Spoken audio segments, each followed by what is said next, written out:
Pass rate കൂട്ടാൻ വേണ്ടി എന്തൊക്കെ ട്രിക്കുകളാണ് ഇവിടെ ചെയ്യുന്നത്? അതായത് നമ്മള് ആദ്യം തൊട്ടേ എക്സാം ഓറിയന്റഡ് ആയിട്ടാണ് നമ്മൾ പഠിപ്പിക്കുന്നത്.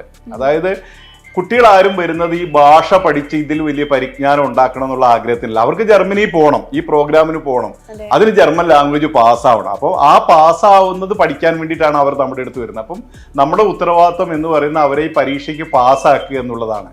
അപ്പൊ അതിനുവേണ്ടി നമ്മൾ ചെയ്യുന്നത് എന്താണെന്ന് ചോദിച്ചാൽ ആദ്യം മുതലേ തന്നെ നമ്മളെ എക്സാം ഓറിയന്റഡ് ആയിട്ടാണ് കുട്ടികളെ പഠിപ്പിക്കുന്നത്.